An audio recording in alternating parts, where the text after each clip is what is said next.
morning, everyone. Thanks so much for having us here today, Sydney. My name is Leela Garner, and I work as a Sustainability Manager for Student Outreach and Engagement in UVA's Office for Sustainability. And over the past probably 5 or 6 years, I have seen a huge uptick in interest around food recovery programs coming from students specifically. And since I am trying to, actively support their engagement and sustainability, that also means I have become deeply interested in food recovery over the past few years. So I have a quick slide deck I'm going to pull up right now, and we'll get started.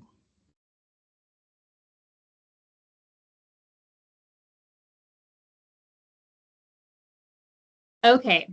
So I gave my quick introduction, and one other disclaimer that I wanted to mention is when we talk about some of the programs that I'm about to cover, we normally have about 45 minutes to an hour. So I have a lot more resources on two of these programs that I'm going to share. So if anything piques your interest, if there's a specific slide that you want to learn more about or terminology that I'm using, feel free to jot that down, and I would be happy to connect with you later on. So I wanted to provide some background about why food recovery and composting and those types of programs are critical for us to explore here at UVA. So we have a sustainability plan that is taking us through 2030. There's 10 goals that focus on a variety of different topics, but two of those goals, one is focused on waste reduction. So we are aiming to reduce waste by 70% relative to 2010 numbers. And we are also looking at increasing sustainable food purchasing to 30% of all procurement spends. So looking at those two factors together, we wanted to explore what events looked like here at UVA and how we could better understand how to reduce food waste in those capacities. And then I also always really enjoy having this food recovery hierarchy graphic too, because composting is a great option when you do have food left over at an event. But an even better option is finding ways to feed people in your community or finding source reduction opportunities as well. So this leads us to our Zero Waste Events program. Here at UVA, we have over 300 events per year. Many of them have food involved in some capacity. And so we really wanted to equip event planners with some best practices to help minimize waste at their events, but also explore some other sustainability best practices as well. And the terminology that we use at UVA, an event is considered zero waste if more than 90% of materials generated are diverted from the landfill through reuse, composting, or recycling. And obviously, if there is food at the event, then food waste prevention is a critical component of a successful zero waste event. So these are 4 elements of a zero waste event that we share as frequently as possible with those who are organizing events at UVA.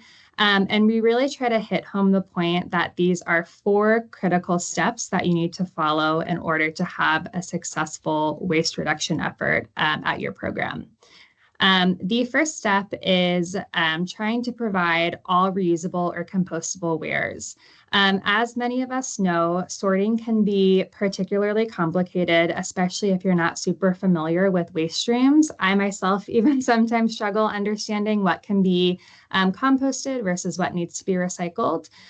So by making it a uniform decision, meaning that everything is compostable or everything is reusable, you're really eliminating that challenge of sorting or kind of confusion in where materials go. So we always try to encourage event planners to find a caterer who can provide either completely reusable materials or completely compostable materials. Next up, if you have compostable products and bins, you need to make sure, or compostable products and food, you need to make sure that you have the appropriate bins and bags to help capture those materials. As we know, if you have all compostable items, but you can't compost them, then that is definitely a challenge that we want to avoid.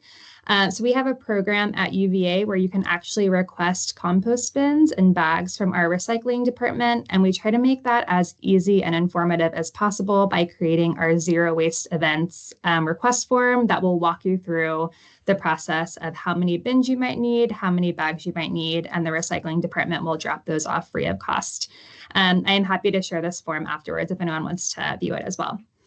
Next up, so you have all the infrastructure for your event. You need to communicate that with your attendees so they can make the best choice possible and the correct choice when it comes to sorting. So we've actually created a zero waste events toolkit that has UVA branded signage that departments or event planners can use for their specific events to make sure that everything is consistent and also as accessible as possible when folks are heading to the waste stations or when they are arriving at the event and trying to understand what the flow of materials will look like. And then the last step is contamination prevention. So for larger events at UVA where we're going to see hundreds, sometimes even thousands of people, we actually will often provide volunteers that can help staff the bins to make sure no contamination occurs in those waste stations. For some of the smaller events where we might not be able to send a volunteer, we do encourage the event planner to find a volunteer or someone who has been involved in the event planning process that wouldn't mind monitoring those bins just to make sure that everything is looking good in terms of contamination. Okay, and a quick minute to review some of our signage. So I have a team member, Dana Schrader. Many of you have probably met her, but she has taken a deep dive into the behavior change of waste sorting. So she's put a ton of time and effort into understanding what type of signage can help guide the user to the best possible choice. And this is our signage that we are unveiling across campus right now. So if anybody has any questions about what comprehensive signage can look like on waste stations, please let us know, and I would be happy to connect you with Dana too. And then lastly, the final element of a successful zero waste event is really thinking through your food recovery plan. So we have a few programs offered at UVA that can help assist event planners in figuring out what to do with that leftover food waste. The first is we have a student group called UVA Food Assist. It is part of the I'm totally blanking on the name right now, but hopefully it will come back to me later. It's the national organization that helps promote food recovery on college campuses. And if you can coordinate with them ahead of time, they can actually come pick up food from your event to make it as zero waste as possible, and they can redistribute that food across campus in different areas. I'm actually going to skip down to the bottom option because I'm going to dive deeper into Free Food Alert in 1 second. But another good option is taking any leftover packaged food from your event and bringing it to the UVA Community Food Pantry. They have specific parameters of what they can take, so this isn't always the best option for folks, but we do like to mention it in case they do have non-perishable foods that can be taken there. And then lastly, our newest food recovery option is pursuing a Free Food Alert notification that I'm going to talk about a little bit more right now. So moving forward, this is what I'm really excited to share with everyone today. We have been working with a program called Free Food Alert, which helps distribute notifications to your community whenever there is free food available. The app was started by a former student at Johns Hopkins University, and they have spread to many different college and university campuses, both nationally and internationally, actually, in an effort to help ensure that no food is thrown away at universities and colleges. So last semester in the spring, we were able to participate in a semester-long trial. And we were so excited about our experience that we signed on to a formal partnership for the fall.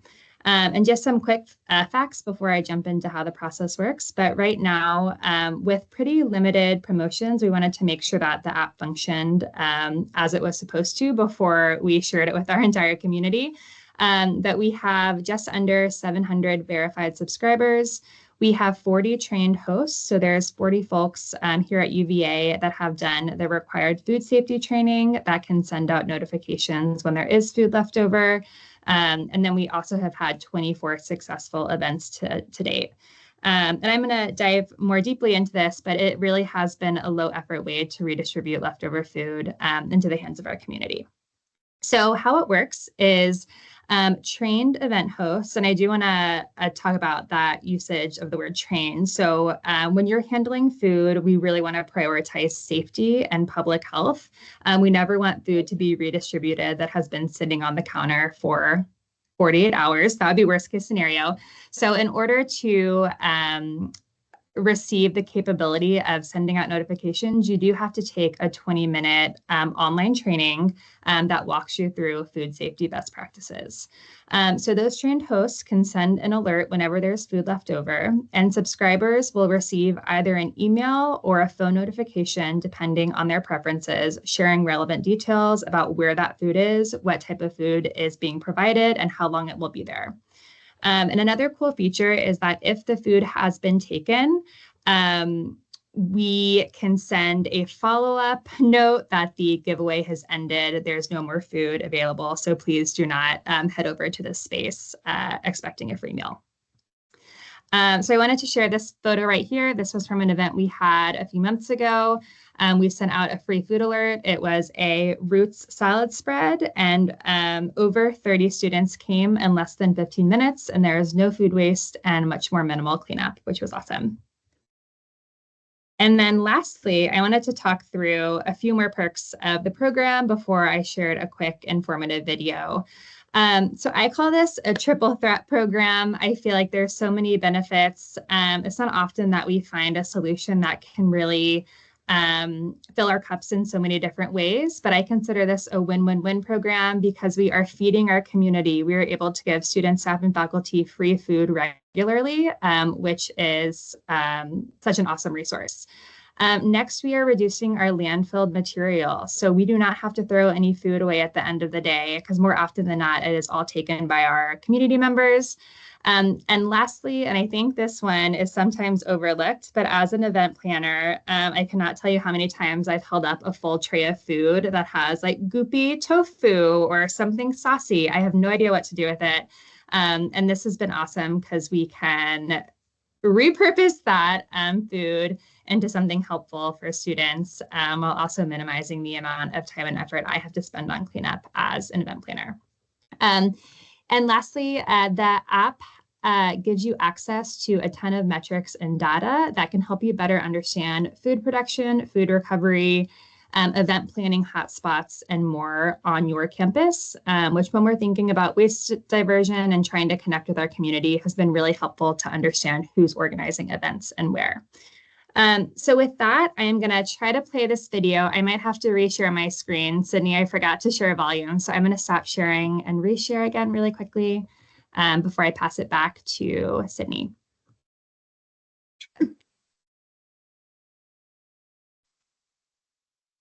All right, so hopefully the sound works. Yeah. Guess what? I just got a free food alert, so I'm heading there now. Come with me to find out what it's all about. When you sign up, you'll receive a notification on your phone. And when you click on it, this is what you'll see. Then, once in the app, you can access further information. And checking in helps us track our success.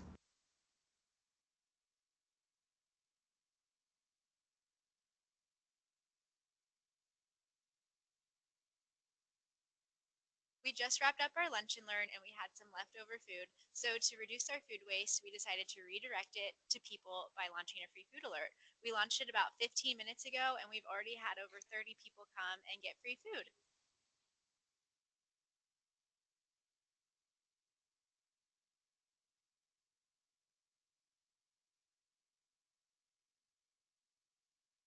Just got my free food. I'm gonna head back now, all fed, and I'll see you guys at the next free food alert.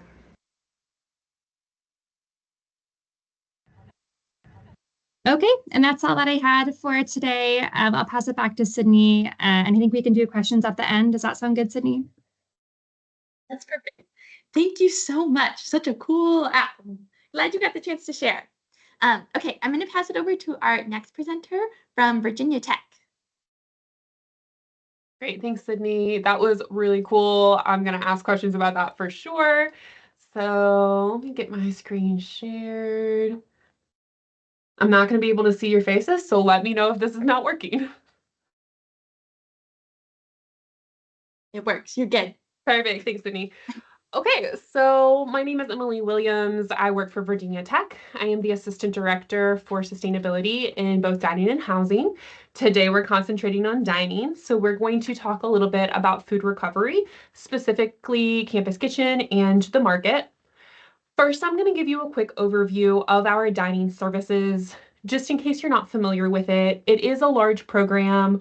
I'm going to keep this presentation sort of high level, very basic.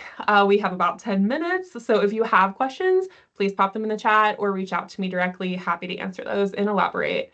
So Virginia Tech is self-run dining services. We do not contract out, so that means everything is done in-house. We do have a few franchises on site, but again, we're running those in-house, of course, with regulations.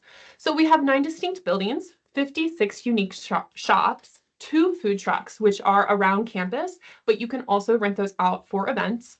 We have a warehouse, a pre-prep facility, a bake shop, all located at our Southgate Center, and about 19,000 dining plan holders annually. So we're doing about 7.5 million meals per year, and we have roughly 2,000 employees. So food waste, let's just jump into it. So our main goal in terms of food waste is to reduce it at its source, of course. So we are processing our production reports and our historical reports to tell us what we should be producing during each business day.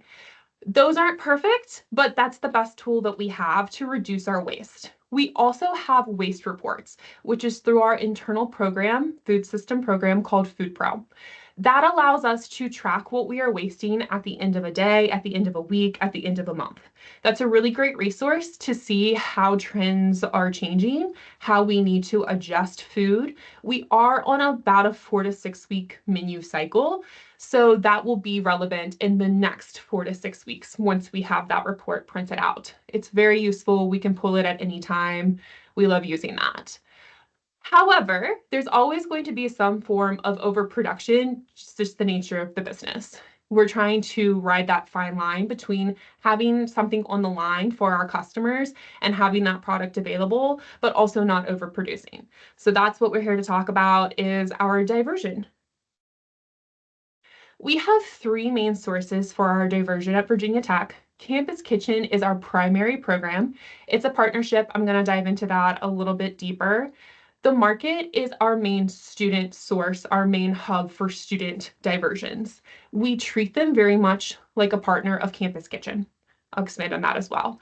And most recently, we've added a third option, which is called Feeding Southwest Virginia. It's out of Roanoke, so it's about a 40-minute drive from our location, but they take a lot of the larger items from us that we can't divert through our smaller partners. So we have quite a few different items, as you could imagine, coming from our dining centers.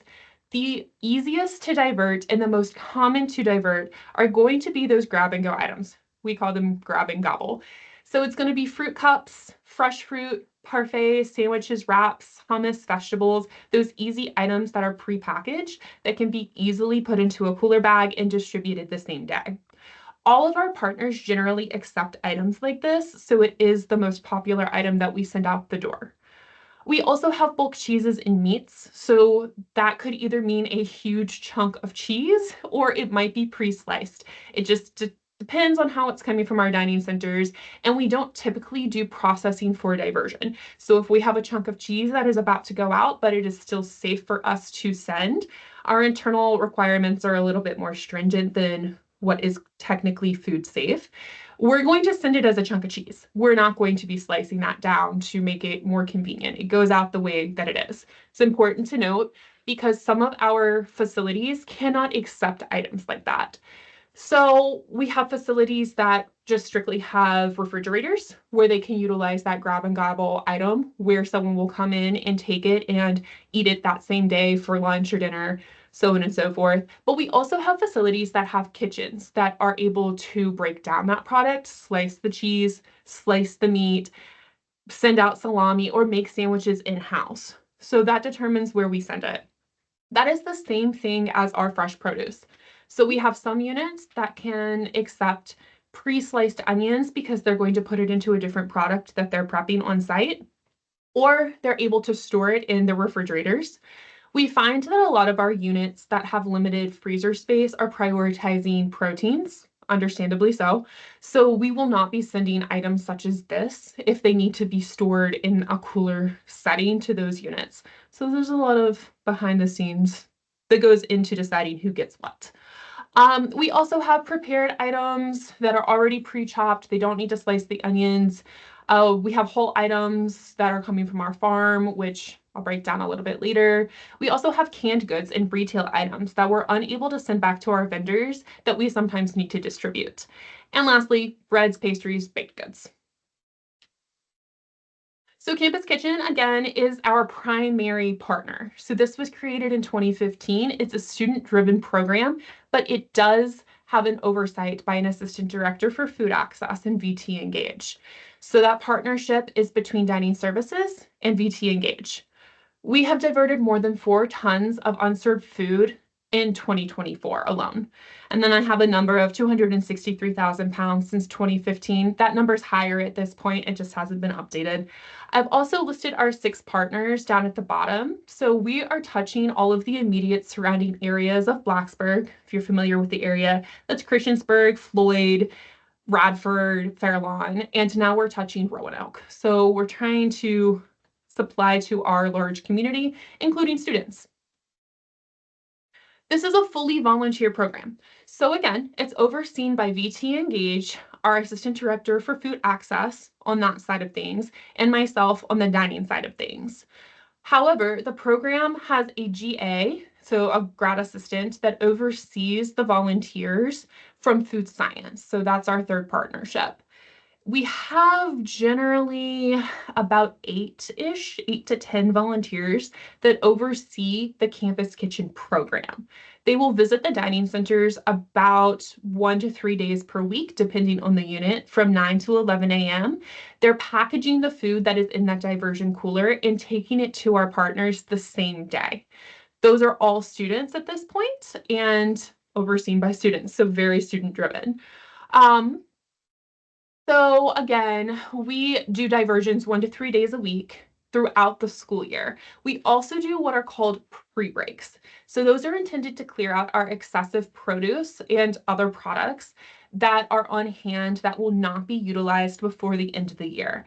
That's going to include our warehouse, our pre-prep, our bake shop location, but as well as our other dining units on campus. This past spring, not to include the pre-break diversions, we donated a little over 11,000 pounds of food to our partners. We do run a reduced program in the summer. This current summer, we ran a pilot program where our dining staff assisted the volunteers, since students generally leave campus. We're a little bit more on our own to divert. That was very successful with our dining employees in combination with our GA and our assistant director for food access. So the market, this is, again, we sort of consider them a partner of Campus Kitchen because we are diverting food through Campus Kitchen to the market. This is another program that's overseen by VT Engage and that AD for food access. It is similar to a traditional food bank where you would walk in and you see the shelves in that picture where you can grab what you need. Most of those non-perishable items are as many as you need. So if you would like 2 boxes of pasta, go ahead and take it, and 6 cans of sauce, go ahead and take it.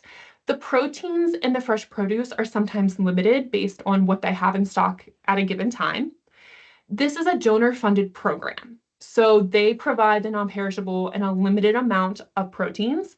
However, there are other donation sources such as Dining Services, the Dean of Students, and local farms that will give to the market, which expands their reach.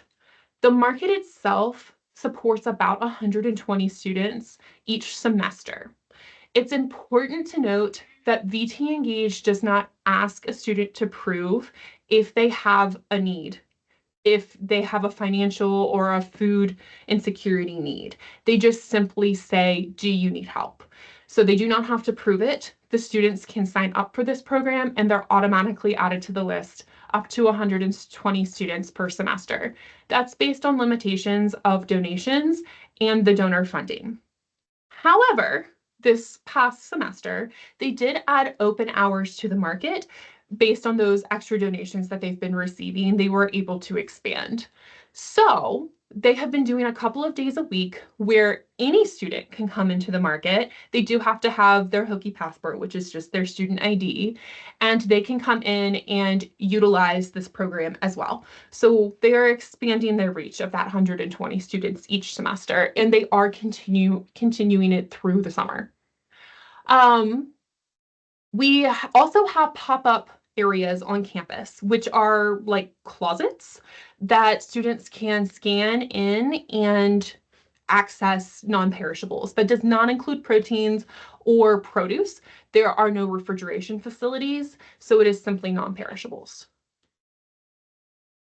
One thing that we're hoping to expand, and we will be testing this fall, is diverting pre-cooked meals, such as chicken tenders or sausage links, to the market. These are highly valuable for students because it is a prepared item that they can pop in the microwave and eat very quickly, and it's considered a warm meal. So we will be utilizing one dining center for this pilot and including burger patties, sausage links, chicken tenders, chicken quarters, so on and so forth, to see if that is utilized and appreciated by the market.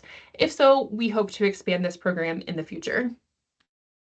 The last thing I'm going to note is Home Field Farm. So this is another program that I oversee in my role. It's a 12-acre organic farm. It's a partnership between the College of Ag and Life Sciences and Dining Services. At the end of the season, post-harvest, or when we're running out of labor assistance and the produce needs to come off the vines, we have a gleaning program with Campus Kitchen and the market where volunteers can come out and help pick that produce, and then those items go directly to our partners. So that's all I have, and happy to answer questions when you put them in the chat. Thanks so much. I am gonna turn it over to our last speaker from Virginia Commonwealth University, and then we'll open it up at the end after this presentation for discussion. All right, let me see if I do this correctly. You can hear me, right? Yep. Okay. Nope, that's the wrong one. There we go. All right, do you see a PowerPoint? Yes, you're good. Okay, again, I can't see anybody, so feel free to chime in if anybody's got any. Well, we're going to take questions at the end. So that was thanks to my two previous co-presenters. That was excellent. I was taking some really great notes. So hi, everybody. My name is Dr. John Jones. I'm a professor in the School of Life Sciences and Sustainability at VCU, and I'm going to talk about our on-campus diversion efforts here at VCU. So my colleagues and I, we found that about 35% of our students suffer from food insecurity on some level. That's about 10,000 or so of our students. And I'm sure most of the people here on this call are certainly aware that dealing with food insecurity for college students, that's going to have physical consequences, mental consequences, and ultimately consequences for academic achievement. I think that focusing on the academic achievement component of it, I think is important from the politics of how we sell to administrators, senior administrators at our universities about why this sort of work is important. I think ultimately stressing this can help improve graduation rates, I think is a very politically viable argument line for us as we talk about the necessity of these programs on our campuses. VCU is the RAMs. So our RAM pantry is our main campus food pantry. This has existed since the early 2000s. I came on board as the faculty advisor when I joined the university in 2019. So I've done a lot of my work is focused on increasing the capacity of that of the RAM pantry, and that's mostly what I'm talking about here. Just in the last year or so, we moved into the RAM pantry moved into a new facility with the Office of Sustainability on the academic side of the university, which is great. I'm really happy about this new space. And during the last school year, we got about roughly 4,700 or so visits from about 1,100 unique users. And we source our food from Feed More, which is our regional food bank. It took me a long time, but I was able to get a tri-party arrangement between the University Foundation, which is our 501c3 organization, and then Feed More to be able to get a source of food flowing from our regional food bank. And then we also rely on direct donations, purchasing from grocery stores, and then our limited on-campus gardens. Emily, I'm very jealous of all the ag production you all can do at Tech. We don't have anything even remotely like that. I'm very, very jealous. One of the main things I want to talk about is the Little Ram Pantries program. This is a pilot research program that I launched in mid-October 2021. And what this is these are decentralized, anonymous, miniature food pantries that we have at 8 different locations around our Monroe Park campus, which is our liberal arts campus. And regularly on Wednesdays, my students, and then eventually now we've shifted over into having administrative partners restocking shelf-stable foods. So think like canned goods, pasta, bags of beans, etc., into these little food pantries. And then I worked with engineering, my colleagues over at engineering, they developed some sensor technology. So we have little computers built into the boxes so that we can detect when the doors are opening and closing. And that's been very helpful in documenting the efficacy of this. And so our goals with the Little Ram Pantry Network is to extend the reach of Ram Pantry out away from just our single location that we have for the main physical pantry, and then to hopefully reduce the stigma that many students feel in using food assistance programs like coming to a campus food pantry. And so just a thought here or a notion on our distribution method for this. So we collect food from the regional food bank and other donations. That food flows into the main Ram Pantry, which is those pictures I showed you just a minute ago. And then we have now evolved to sending on a monthly basis. We will send a crate, and that's a 30-pound plastic crate you see there on the top left, to each of the individual adoptee partners that we have. So like say over in the School of Focused Inquiry has, they've adopted a pantry, or the School of Social Work has adopted a pantry. And so my students and I, we will deliver, well, my students, I don't physically do this, but the students will physically deliver a crate worth of food that is a month's worth of food. And then on a weekly basis, those individual adoptee sites will then put out 1 week's worth of food or 1/4 of the food into those little pantries. And so that's how they get that's how they get refilled. And I'm happy to report that coming in the fall here very soon, we're going to be expanding this network to the VCU Health Campus as well. So I've published on this. I'm happy to send along the articles documenting the success of this, but we had no major instances of vandalism, theft, or food poisoning as a result of the Little Ram Pantries network. The sensors that we built into the pantries showed that we had over 8,000 interactions with the pantries over a 24-month period, or roughly 2 school years plus the summer. People interacted with the pantries at all times of the day. About 10% of users were in the middle of the night between between midnight and 8 a.m. And we have some limited focus group data that suggests that using the decentralized pantries in this way, students felt a lower amount of stigma than they would from going to the main pantry and identifying themselves in that way. The next thing I want to talk about is that, so I springboarded off of that the success with the little pantries. And we were able to win a USDA SARE food waste mitigation grant. I realize there's a typo on that slide, and I apologize about that. But so there's 3 main objectives that we have with this 3-year grant with USDA. We're building a plate waste tracking system for post-consumer food waste from our all-you-can-eat cafeteria. I'll talk about that in a second. And then we've also expanded the idea of decentralized pantries into now decentralized anonymous community refrigerators on our campus. So I'm going to talk about the plate waste tracking system first. I'm happy to report that my engineering colleague has said that they're in prototype stage now and doing some testing.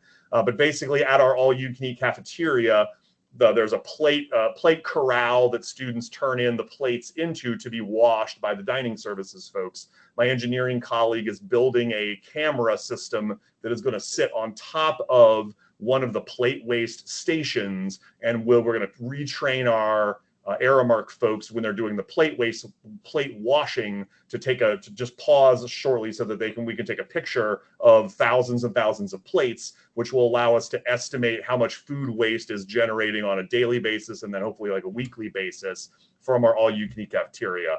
And we're very happy to pass along this technology to our fellow Virginia universities and colleges once we get it online. That's one of the main goals from a outreach perspective from the grant. So happy to talk more about that in the future. The next thing I want to talk about is the RAM fridge network. So RAM fridges, very similar to little RAM pantries. This is just the cold storage version of this. So once again, decentralized and anonymous. I've worked with my university's risk management department so that we have a safety inspection guidelines. So one of my students, 3 days a week, so Monday, Wednesday, Friday, will go and do an inspection of the fridges to make sure that all the food in there is approved food. None of it shows any sort of level of spoilage or damage. And if there is, then they're throwing that out. And so now we're moving. We have 2 locations as of right now, and we're hoping to expand that more as the school year gets underway here in a few weeks. But a main component of this is we are starting to divert prepared food from Schaefer Dining Hall, which is our all-you-can-eat cafeteria, to the RAM fridges. And we started that diversion in the spring semester, and we were diverting about 30 pounds of prepared food per week last semester, but we're really hoping to dramatically increase that in the fall semester. And you can kind of see some images here from what that looks like. And we've worked with USDA to figure out exactly the best practices around labeling for how we should be alerting about food safety and food allergy notices. So I'm happy to pass along this information as other schools are interested. But we're really excited. I just met with the cafeteria folks last week, and we're really excited to step up efforts around this as we shift into the school year. And then as part of the USDA grant, we're also hoping to work with, and diverting more food from our cafeterias to an organization called RVA Community Fridges, which is basically the same community fridge initiative, but just off campus. They're a nonprofit here in the Richmond region. They have 14 community fridges around town, and a very developed and diverse sourcing network using the Discord social app. And then also there's a few older adult public housing structures that VCU hospital system is associated with. And we're also going to try to start diverting food from our all-you-can-eat cafeteria towards fridges also going to be located in the public housing structures. And we're simultaneously also building a sensor network for the refrigerators that is going to have onboard temperature sensors so that we can be detecting to make sure that the fridges are always staying at a food safe temperature, and to send alerts to us virtually if any of these fridges get to unsafe food temperatures, because then we could go and clear them out. And then I realize I'm about time here, but future goals, we're looking to try to expand our food diversion efforts to other elements of the VCU campus, more specifically the health campus and the VCU hospital, potentially VCU athletics, try to bring that that plate waste scanning technology to other cafeterias on campus. And then another thing I'm really interested in is we have a number of franchise businesses, so like Starbucks is a good example. What happens to some of the damaged products? So like say you get a container of cake pops that are damaged. Starbucks might not want to sell that. They may end up just pitching it. Could some of that be diverted into some of our fridges? I think the answer is probably yes. And we're looking to try to do some inventories to try to get an estimate about how much of those products exist and how much of those possibly could be diverted. So I think I'm going to stop there for the sake of time, but I'm happy to answer questions. Thanks. Thank you so much. I am going to go ahead and stop our recording, and then I'm going to open it up